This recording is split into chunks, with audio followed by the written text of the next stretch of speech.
Hello everyone, this is Leela Boominathan. I believe that there is a tremendous amount of joy in learning and teaching.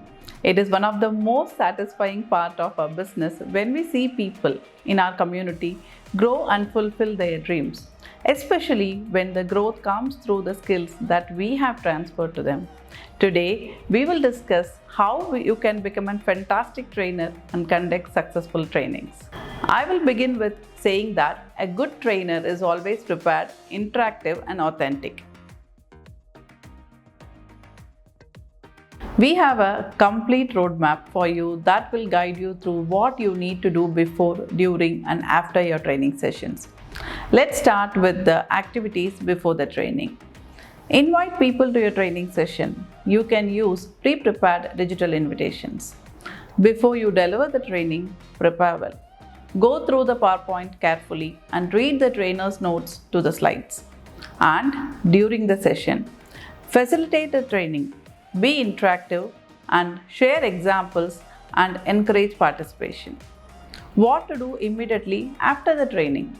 Recognize them. People really love diplomas. It's a great way to recognize the efforts and achievements. 3 to 7 days after the training. Ensure that you follow up. Here, you can share reminders of the key learnings. We will now discuss this flow in detail.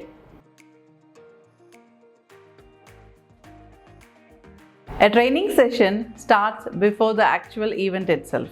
It starts with your invitation.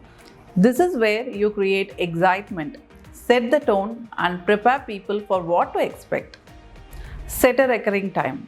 Decide on a set day and time every week and dedicated for training sessions. Create buzz. Send a save the date. Say things like, are you ready to discover a whole new way of driving your business? Details to follow. Personalize your invitation. Sending a generic invitation to hundreds of people may be quick, but it gives much lower response. Allocate a little extra time to invite and watch the magic happen in the session. Set expectations. Communicate the 3 main learnings. In this training, we will really focus on and give the highlights of the training. Then, you can also say, be prepared to share your story and learn from your peers in this special Oriflame Academy training. Convey an urgency. Don't miss out. Communicate that the training will be something special and that they don't want to miss out on. Wow, so many people are joining already. Let me know by 4 p.m. if you are going to attend, as I may have to add an additional date. Make people feel valued and welcome. Jenny, I can't wait to see you on this training. We will get so much from it and I would love to get your feedback afterwards. Create a sense of community. In this training, we will learn together about how we can. Like here, you can talk about call to action from the training.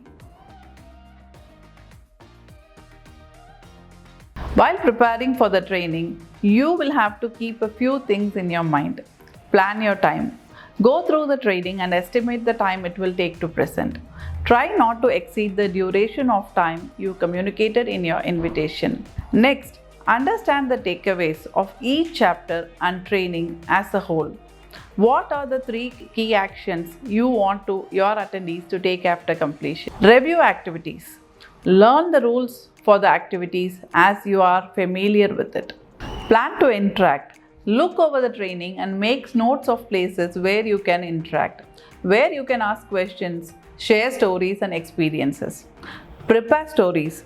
Bring your own stories and testimonials. It will make the training more personal and relevant. Or ask someone from your team to share. Count on being flexible.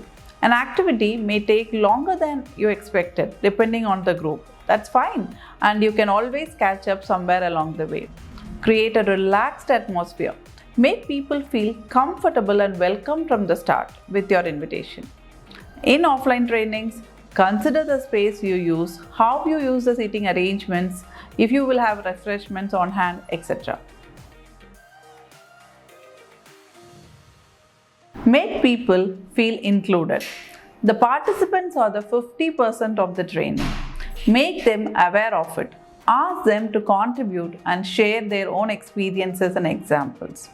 Support a fun and relaxed atmosphere. Create a sense of community where participants can get to know one another and enjoy learning together. Give a chance to prepare. Before each video, explain what they will see and say something like, "I would love you to watch this video, concentrate on these points," etc. This way, when you ask questions afterwards, they will feel like they have a response prepared. Get people talking.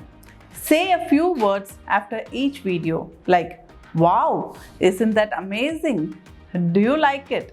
This was so interesting. Did you guys know that? Guys, wasn't the beginning of the story amazing? What was your favorite part?" Ask questions throughout the training. Active minds are more receptive to learning new things. For example, you have been such a wonderful audience so far, but I feel I'm the only one talking. I'm sure you would also want to jump in and share something from your side. Take breaks. Don't hesitate to take breaks, especially if you see your audience is losing focus. Take 5 to 10 minutes breaks to refresh their minds. No silly questions or wrong answers.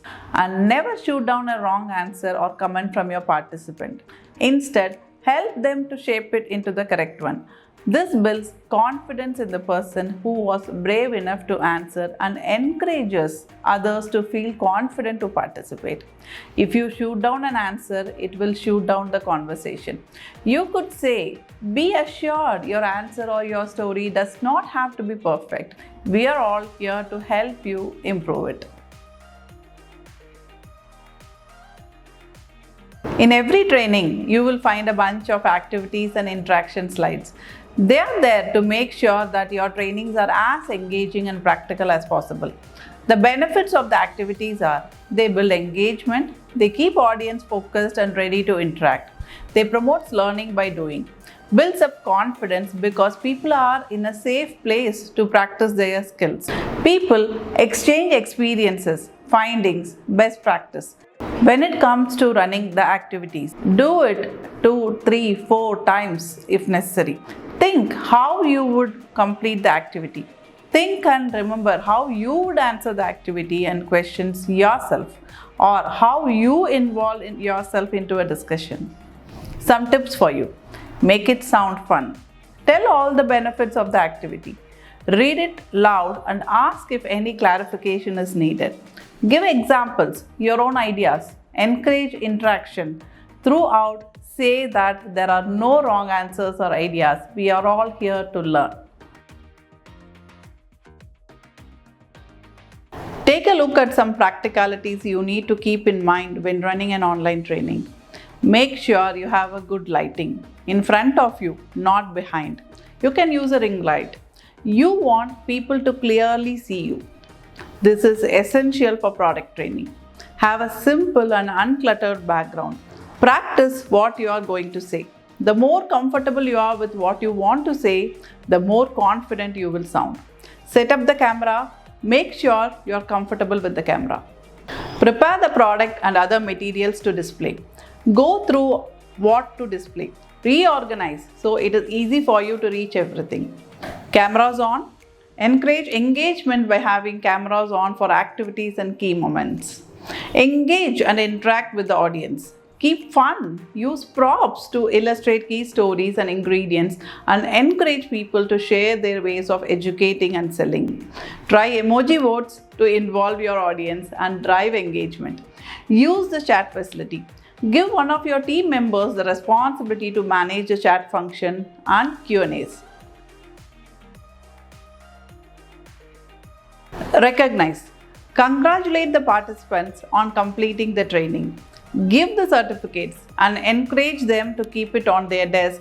Tell them to put their knowledge into work right away. Follow up. If you know you won't finish in time, give the content that you haven't covered as a special project after the training, which keeps learning ongoing. Offer a prize for the first person to respond. Stay in touch. Ask a few of your participants if they would give you a feedback on your presentation. This makes them feel special. Continue to stay in touch with your participants and show your support. Learn from experience. Take into account the feedback you received and be sure to notice what you did well so you can replicate that in future. We all know the importance of preparing and communicating the activity calendar. Incorporating your training there will nurture the culture of learning new skills. You and your community will be more efficient in promoting trainings. Remember, every training improves activity as well. Some important tips while planning your calendar.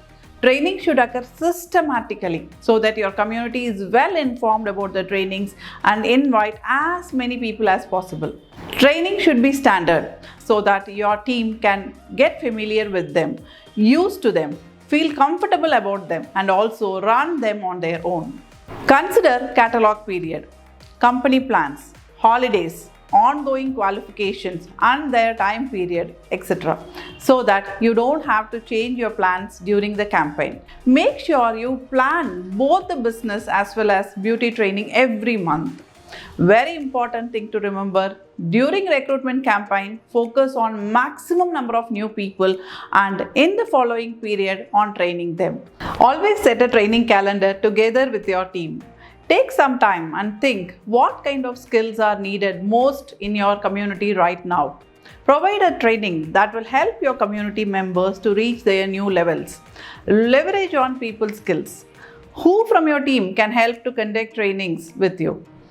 Remember, keep in mind the roadmap of successful training. Prepare, conduct and facilitate and follow up. The invitation will set the right tone. Lastly, I would just say one thing. Is there anyone you admire as a presenter? Someone who's excellent with his or her trainings and really makes an impact on the audience? Do you think they always had the skill? Of course not. They had learned and practiced. And so you can. Yes, you can do it.